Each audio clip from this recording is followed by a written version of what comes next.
structure is nothing, it is a arrangement of foundation, beam and column, right? It means we have some frame, right, which will resist the force.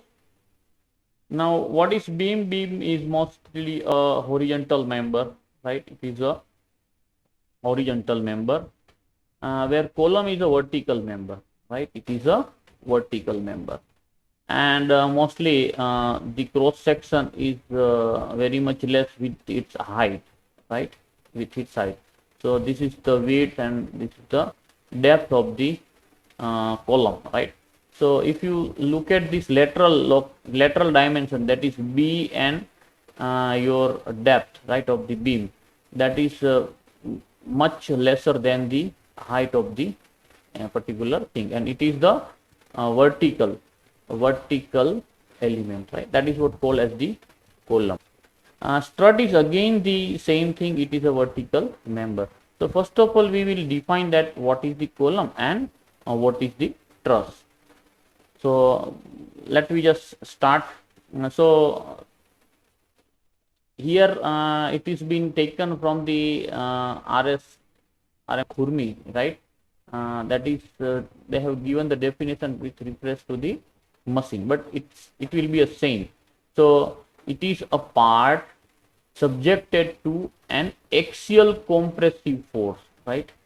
An axial compressive force, which is called as the strut, right?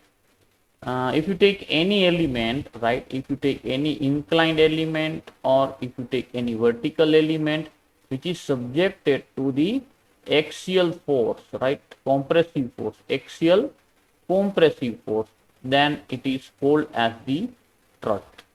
So strut may be horizontal, right? It may be horizontal, it may be a inclined, or even it may be a vertical, right? And that is what called as the strut. But the essential thing required is what? That is the, it should be under the compression, right? It should be under the compressive force.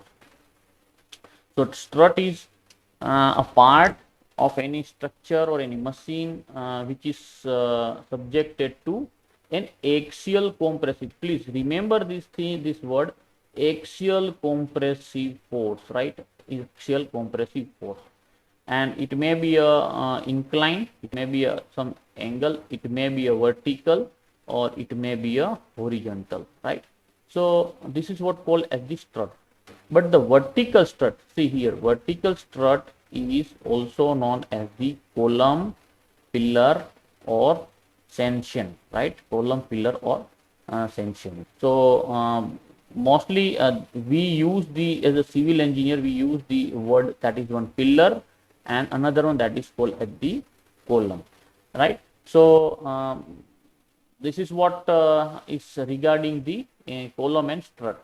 So it means that, in another word, your column, right, your column and your strut is a compression member, right? It is a compression member.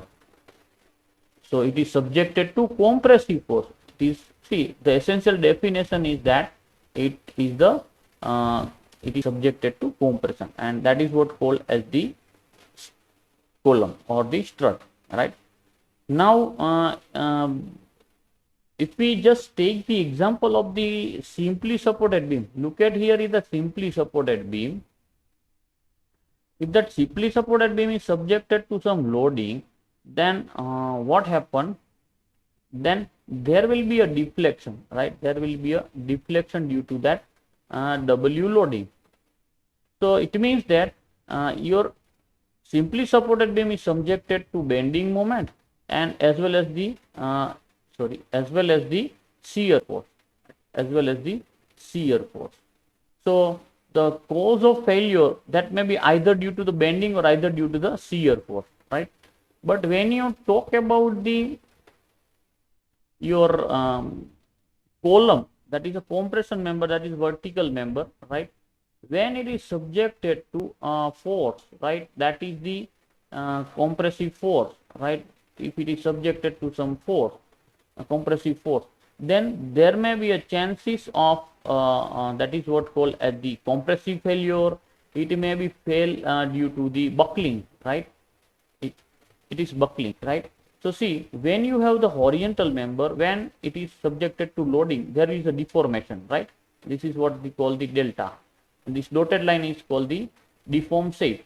So this is happened subjected to hogging moment, right? Sorry, due to the sagging moment, and that is what called at the bending, right? This is what called we call that the beam is bent, right? In this form, beam is bent in this form.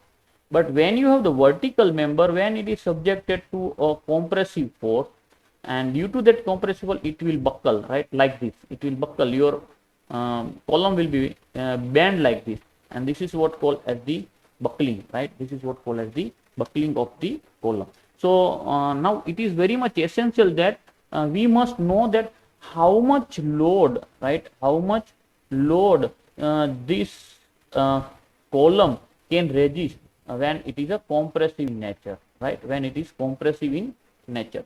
So that is what called as the crushing load, right? So let me just see failure of the column or the strut, right? That is important. We must know that when and how your column or strut is going to be failed.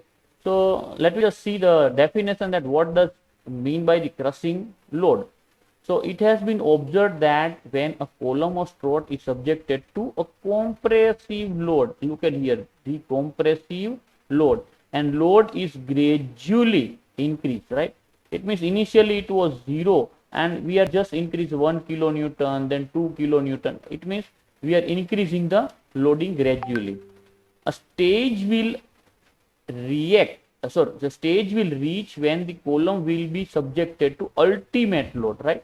So if we just draw that, if we are increase the load, suppose we have the column and that column is subjected to a compressive load, right, on the both the side, then there will be a deformation, right? There will be a deformation. So when we apply the 1 kilonewton load, it will deform like this, right? It will deform like this. But when we increase, gradually increasing the load, then we apply the 2 kilonewton. So it will deform something like this, right?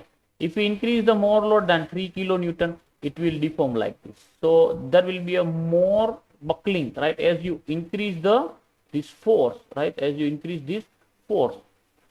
So when any column or a strut is subjected to compressive load and it's gradually increased, and stage will come, right? So when you are increasing this loading, a stage will come when you try to increase, there will be a no deformation. It is going to be a fail, right? It is going to be a fail, and load cannot be resisted. If you increase more load, there will be a no effect, right?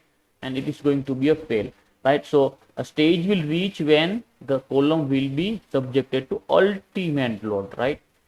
If you increase the load beyond this ultimate load limit, right, then column will fail and crushed, right? And that is what called as the crushing load, right? So it is a load, as you increasing the load, there will be a deformation, but when you try to increase, there will be a no increase. There is only elongation, right?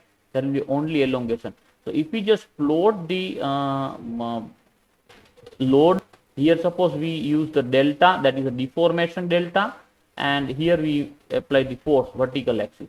So as you increase the load, there is increase in the deformation, right? And time will come when there will be a no, you cannot increase the load with that particular load. If you continue with that load, there will be only a, there is an increase in the deformation that cannot register, and time will come when your column will be failed, right? So this ultimate load, right, where is the maximum deformation occurred with the maximum load, right? So this corresponding load is called as the crushing load, right? So it is very much important that we must know the crushing load, that what is the crushing load and how to find out this particular crushing load. Now there are three words which may be used, right? That is, one is called the buckling load, another one is called a critical load, and third one that is called the crippling load, right? So let me just see that what is that particular thing.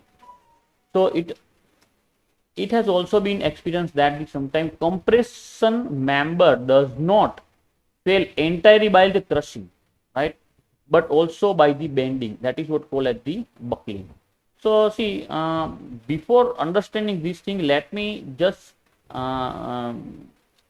show you one thing. That is what, suppose we just draw the one column. Can you see the screen? Sir. Yes.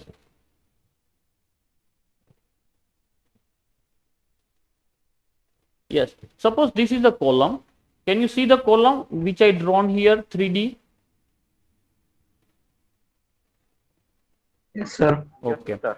Suppose this is the width of the column, right? This is the width of the column, and this is the depth of the column, right? Depth of the column, and this is what is the height of the column.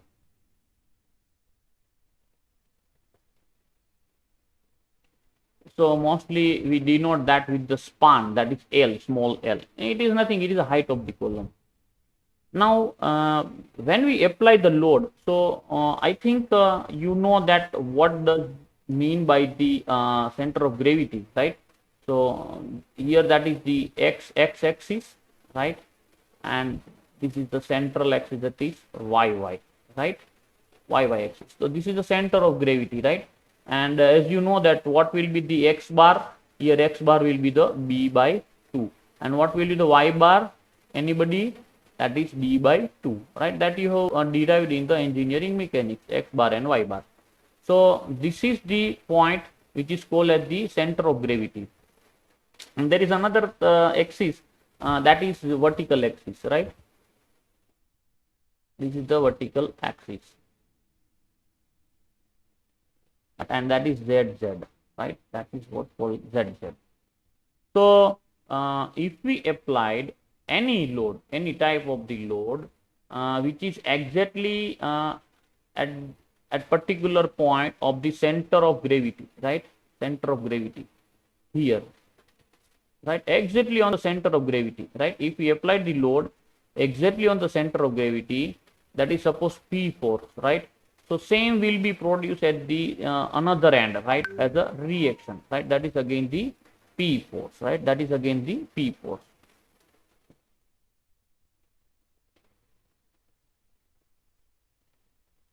That is again the P force.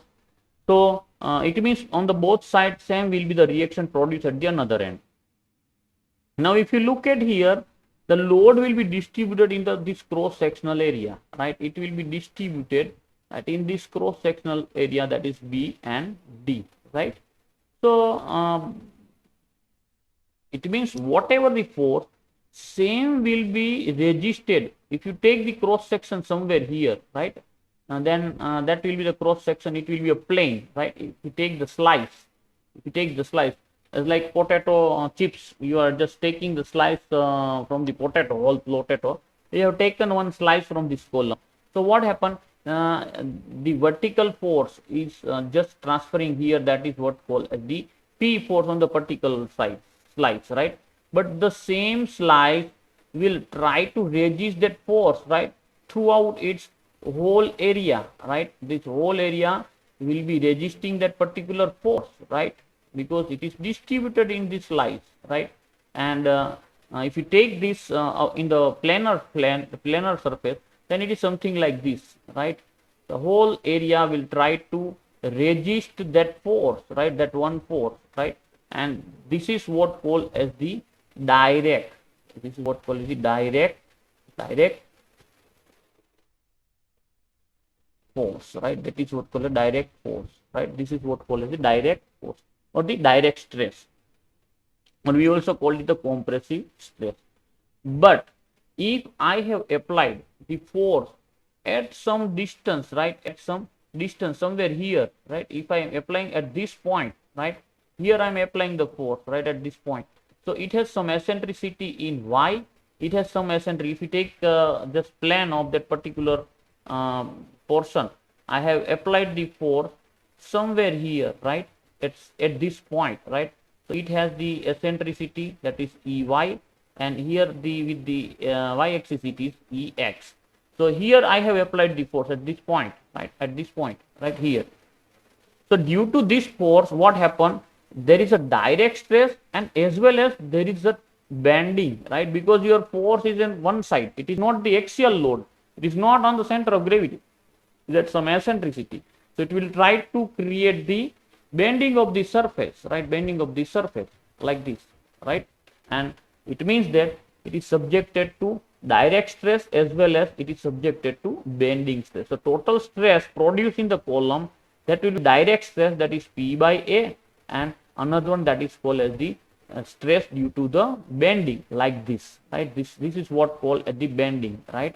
This is what called as the bending M, right? So it's subjected to M bending. It will buckle like this, right? Your whole column will buckle like this, right? So now we move to our topic, right? So again, a compression member does not fail entirely by crushing, but also by the bending, right? So this is also by the bending, is called as the buckling, right? It is called as the buckling, and this happen in the case in the long column, right? In the long column, yeah, in the long column, as well as I adding one more word, that is the eccentrically loaded column, right?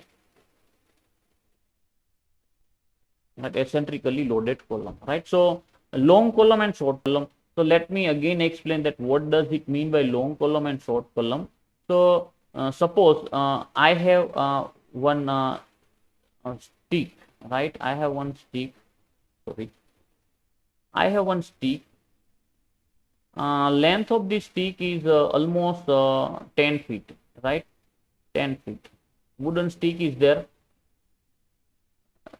10 feet stick, and the diameter of the stick is this diameter of this particular stick. If you take the cross section, it is something like this stick. So diameter of this stick is almost 8 mm, right? 8 mm. Now suppose I am trying to hold it this in my hand, right? If I try to hold it right in my palm, then what happen? Due to this long length of this particular compared to its cross section, the length is 10 feet, right? So what happened?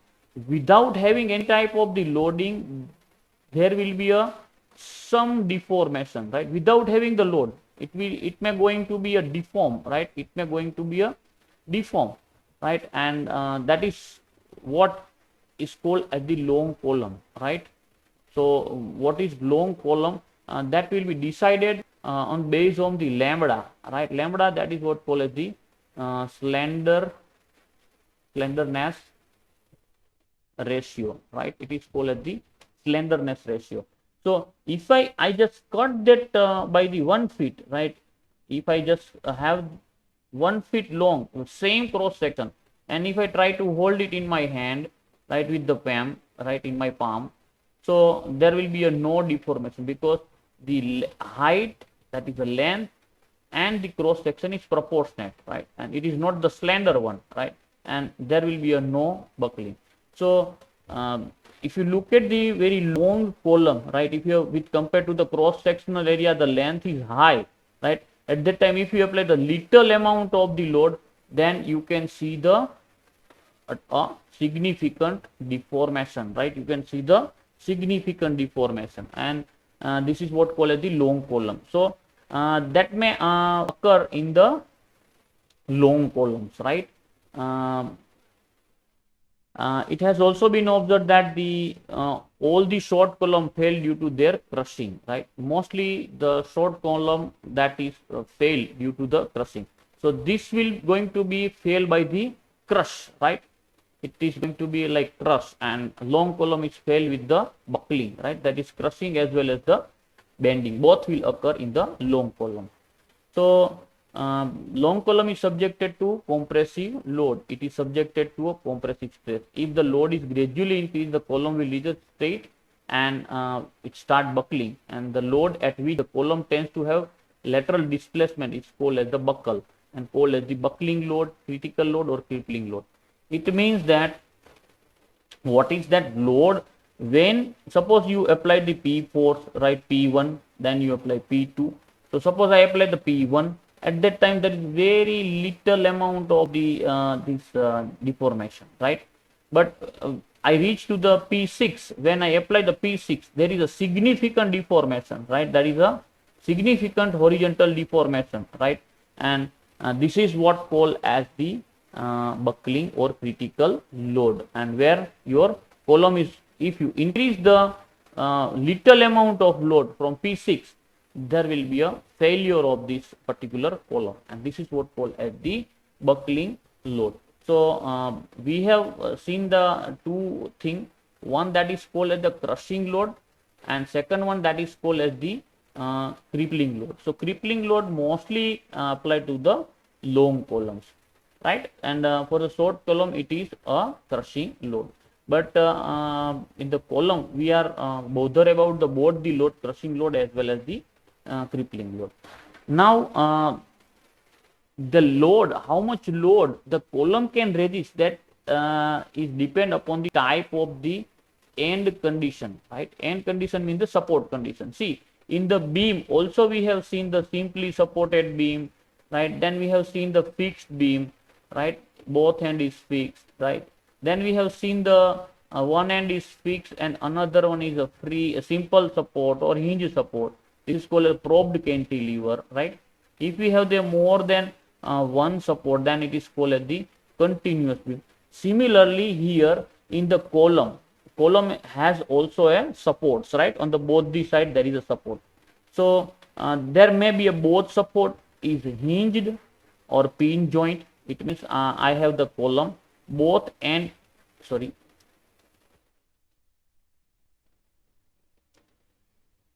both end is hinge, right? There is one option that is your both end is hinge support, right? On the both side your column is hinge, right? This is what is called the both end is hinge. Both end is fixed, right? There may be a both end is fixed, something like this, like a fixed beam, right? But it is a vertical one. Then one end is fixed and another one is a hinge, right? So your bottom is fixed and another one that is a hinge. That is something like that your probed cantilever. One end is fixed and another one is a free. It is something like that your cantilever, right? So this is what is the end condition, right? There are four end condition, right, in the column. Either one end is hinge and another one is fixed, right? Or the both end is hinge. Here both end is hinge, both end is hinge. One end is fixed, another one is also fixed. One is fixed, another one is a hinge, right? So this is what is the end condition. Now look at here, when we are talking about the condition, end conditions. So see, when your both end is hinged, look at here the deformed shape, right? You look at the deformed shape, the shape of the deformation, this one.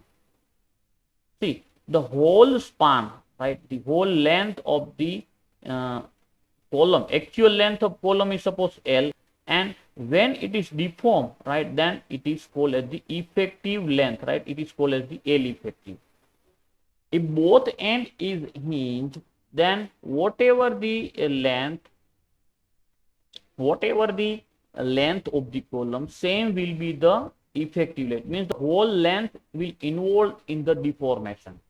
But when you have the fixed support, right, both end is fixed, at the time the some portion of the length is involved in the deformation, right? So this much portion is only subjected to the deformation, right?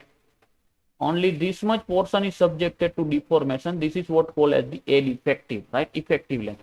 See, this much portion, right, at this end, right, this one, this much portion on the both side, that is unaffected due to the bending, right? Why? Because your fixed end creates some moment which is resisting the deformation, right? On the both hand you have the moment, and that will give you the additional help to resist the deformation. So only this much portion is subjected to deformation. But when you have the one end is fixed and another one is a hinge one, right? So look at here, your deformed shape is something like this, right? Your deformed shape is something like this. So only this much portion is subjected to deformation, and that is what called as the L effective. But when you talk about the one end is free and another one is fixed, look at here, your whole length, actually it is a pure deformed shape will be something like that, right? So total involvement of the L effective, right, that will be the, here it is L by 2 and L by 2, it means actually it is 2L, right? So it is going to be a 2L. So there is one scientist, right, who has given one theory, right, and it is known as the Euler's column theory, right? It is called as the Euler's column theory, and it is a study of the stability of the long columns, right? He has studied the long column, and he has given some assumptions, right? So in his theory, these are the assumptions, right? What are those assumptions? Initially the column is perfect straight and the load applies truly axial. See, truly axial is not possible practically, right? And perfectly straight, it is also not possible, right? So what is perfectly? Perfectly means perfectly vertical, right? It is on the plumb bob line, right? It is on the, your column is exactly on the plumb bob line. That is not possible, right, for the long column. Another one, that you have applied the load and that load is exactly on the center of gravity, right, at CG, right, at your CG, right? That is not possible, right? So he has assumed that column is perfectly straight and it is truly axial. The cross section of column is uniform throughout the length. It means that here D and this is the B. So throughout the section, if you take any place, if you take the slice, then your B and D both will be the same, right? B and D will be the same, right, on each and every section. That is not possible because we are casting the column on the site, and there may be a chances of the changes in the some amount, plus or minus 5 mm change, right? You may see throughout the column, right? So but he has assumed that cross section throughout the column length is uniform, right? That is not possible, but he has assumed, right, that uniform throughout its length. Column material is perfectly elastic. See, we cannot find the material perfectly elastic. Homogeneous, it means the property in each and every direction, in the x direction, in the y direction, in the z direction, the property is same, right? That is again not possible.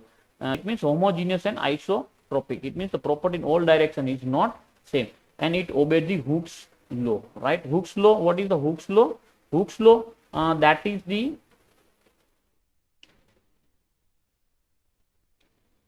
fourth assumption, that is the length of the column is very large as compared to the cross sectional dimension, right? So the length, as we know that is what called a long column, the cross section is very less compared to its length, right? Compared to its length, this is what is called as the long column. So he is assumed that the cross section, that is B and D, is very much less compared to its length or its height, right? That is the fourth assumption. The shortening of the column due to direct compression is neglected. See, as we know that when we apply the load in the long column, so if you take the slice somewhere here, right, if we take the slice, right, so that slice will try to resist throughout the area, whole area will try to resist that force, right, which is coming over it, that is P force, right, this P force. So that slice will try to resist, whole area will try to resist that force, right, that is what called as resistance. So stress produced due to that resistance, right, per unit area of this slice, right, this slice, that is sigma 0. So what the column, actually column has that direct stress, right, sigma 0, but the value of that direct stress is very negligible, right? It is very small. So he has neglected this direct stress, and he assumed that your column fell only due to the buckling, only due to this bending, right? Due to this bending, right? So he assumed that it is buckle alone, right? It means fell due to the bending. The weight of column is neglected. Actually, there is some weight of the column, but they have neglected the weight of the column. So by assuming this regarding the long column, he has given one formula for the crippling load, right? And that is what C into pi square EI upon L square. Same can be written as a pi square E A into K square by L square, or even it is written down in the pi square E A, that K is at here, right? K square. So that is, in short, that is L by K whole square, right? So this is the equation for the crippling load. Now here, what is the C? Now C is a constant, right? It is representing the column end condition, right? Column end condition जो होता है, that is what one end is fixed and another one is hinged. One end is fixed, another one is fixed, right? One end is hinged, another end is hinged, right? And one end is fixed and another one is free. So C represent the constant and which represent the end conditions, right? The end condition of the column. Then the E is a modulus of elasticity, and it is also known as the Young's modulus, and that is derived through the Hooke's law, that is stress upon strain, right? Stress upon strain, that is equal to modulus of elasticity. A is a cross sectional area of the column. K is the least radius of gyration of the cross section, right? That is what called as the R, right? उसको हम R भी बोलते हैं, radius of gyration, right? So that is K. I think you should, I will share one video regarding the radius of gyration, and it is very much important as far as you have the some moving parts, right? Even using the radius of gyration, you can decrease the weight of the thing, right? So I will share one video. You must watch that video. That is the basics of this radius of gyration, right? That is what called as the R. So initially, I think you must know that moment of inertia, the standardized equation, initially it was given I is equal to AR square, right? So A is a cross section, R is radius of gyration, right? So indirectly R is equal to I by A, right? Under root I by A. That is what called as the radius of gyration. L is the length of the column, right? So this is what is the crippling load. Now we look at the C, value of C, that depends upon the condition of the support, right? If you have both hand is hinged, then it will be a 1. If both end is fixed, then it is going to be a C is going to be a 4. If one end is fixed and another one is hinged, then it is going to be a 2. And the one end is fixed and another one is a free, then it is going to be a 0.25. So you have to use this coefficient, right, according to your end condition of the columns, right? So this is the generalized equation for the crippling load. So if we can just have some example, right? Then yes, one more thing, that is called as the slenderness ratio. So see, here you can see that L by K, right? L by K. Actually, K you can represent it with the R, radius of gyration. Actually, it is L bar R, and this L by R, that is what called as the lambda, right? L by R is called as the lambda, and it is called as the slenderness ratio. So Euler's give that L by K is known as the slenderness ratio, right?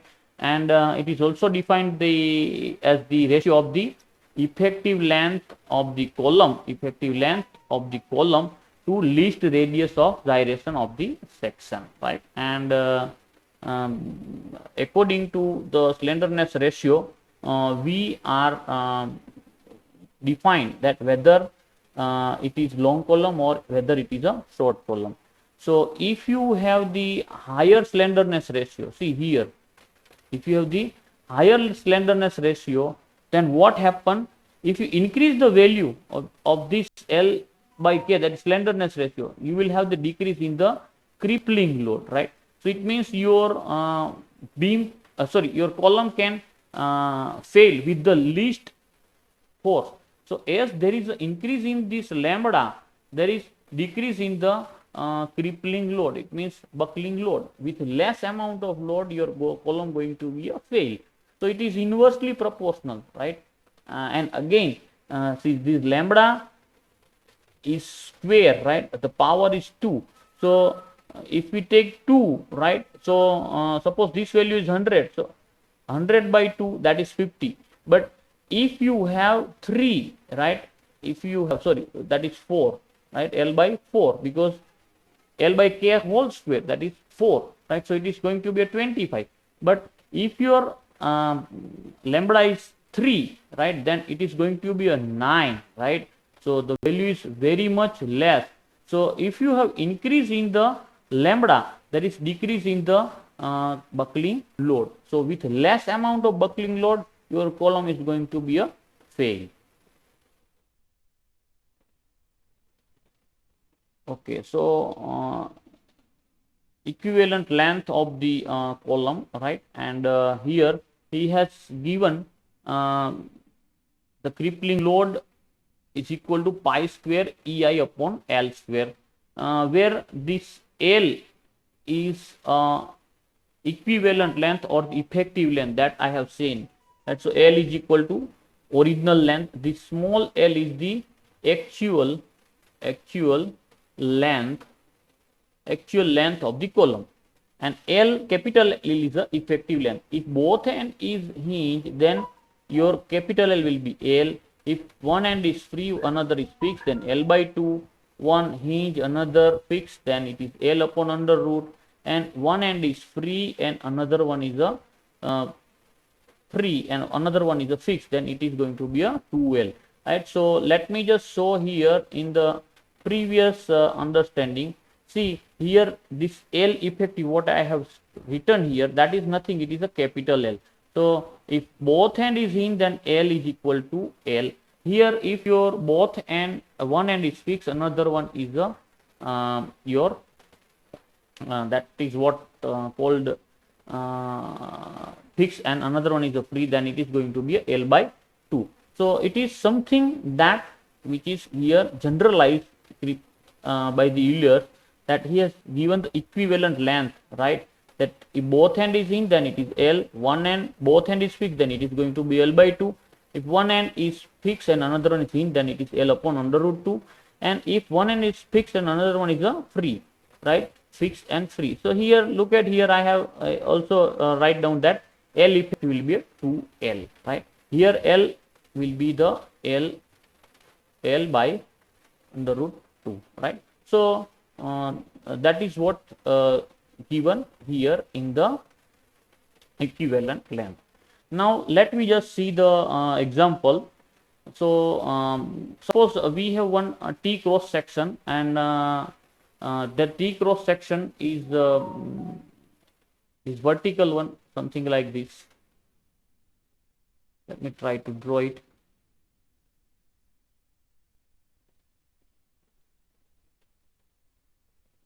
Something like this. You're getting that? This is the T beam, right, which is used as the column, right? It is used as the column, and used as the strut, right? 4 meter long and hinge at the both end. So this end is a hinge support, and at another end it is again the hinge support.